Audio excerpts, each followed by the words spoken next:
ایک دفعہ کا ذکر ہے، بمپالی ریاست کا بادشاہ بہت ہی رحم دل اور سخی تھا۔ اس کی ریاست میں بچے بوڑھے جوان سب بہت ہی ہنسی خوشی زندگی گزار رہے تھے۔ وہاں کے سب لوگ بہت محنتی تھے۔ اس طرح سے بادشاہ کے خزانے ہمیشہ بھرے رہتے۔ ایک رات ایک چور آیا اور بادشاہ کے قیمتی خزانے چرا کے لے گیا۔ بادشاہ کو جب یہ بات پتہ چلی تو اس نے خزانے کے محافظوں کو بلایا اور حکم دیا کہ چور کو فوراً طور پہ پیش کیا جائے۔ رات ہوتے ہی ریاست میں سے سارے چوروں کو پکڑ لیا گیا۔ بہت کوشش کے بعد بھی بادشاہ کے سارے وزیر اس بات کا پتہ لگانے میں ناکام رہے کہ اصل چور کون ہے۔ بادشاہ کے سپاہی ریاست میں گئے اور اعلان کیا کہ جو کوئی چور کو پکڑنے میں مدد کرے گا بادشاہ اس کو انعام و اکرام سے نوازیں گے۔ اسی ملک میں ایک عقل مند نوجوان رہتا تھا جو اپنے بچوں کے ساتھ ہمیشہ اچھی زندگی گزارنے کے خواب دیکھتا رہتا تھا۔ ایک دن جب اس نے یہ سب سنا تو وہ بادشاہ کے محل کے پاس جا پہنچا اور اطلاع دی کہ میں ایک رات میں چور پکڑ لوں گا۔ بادشاہ نے کہا، تمہیں اجازت ہے، جو بھی ضروری اقدامات ہیں تم کر سکتے ہو۔ نوجوان نے کہا، مجھے قید خانے میں لے جایا جائے۔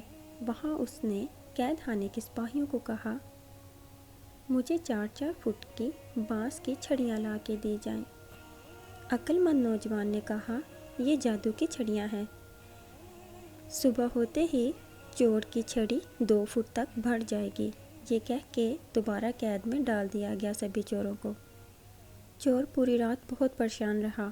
وہ سوچتا رہا کہ اگر صبح میری چھڑی 2 فٹ بڑھ گئی تو میں آسانی سے پکڑا جاؤں گا۔ وہ ساری رات تدبیر کرتا رہا کہ آخر کیسے اس مصیبت سے جان چھڑائی جائے۔ آخر اس نے چھڑی کو 2 حصوں میں تقسیم کر دیا تاکہ بڑھنے والا حصہ پہلے ہی کاٹ دے۔ اس طرح سے اس کی چھڑی دوسرے چوروں کے برابر ہوگی۔ صبح جب ہوئی تو عقل مند نوجوان نے دیکھا سب کی چھڑی اتنی تھی اور چور کی چھڑی 2 فٹ کم ہو گئی تھی۔ عقل مند نوجوان نے کہا، یہ تو بس ایک چال تھی۔ اس نے جا کے بادشاہ کو اطلاع دی۔ بادشاہ بہت خوش ہوا اور اسے بہت سے خزانوں سے نوازا۔ بادشاہ نوجوان کی عقل مندی سے بہت متاثر ہوا۔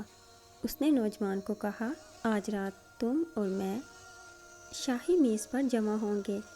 وہاں دنیا کے سب سے خاص تربوز رکھے ہوں گے۔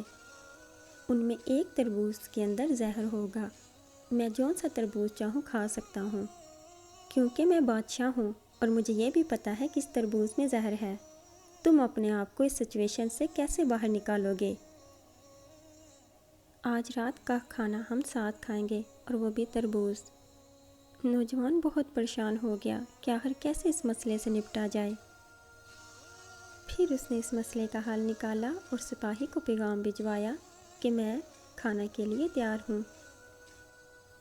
جب بادشاہ اپنے شاہی دسترخوان پہ پہنچا تو نوجوان نے بتایا، بادشاہ سلامت، آج آپ بھی یہ تربوز نہیں کھا سکتے کیونکہ اب ایک تربوز میں نہیں 2 تربوزوں میں زہر ہے۔ بادشاہ نے جب یہ نوجوان کی بات سنی تو بہت متاثر ہوا کہ کیسے اس نے ایک بادشاہ کو بھی لاجواب کر دیا ہے۔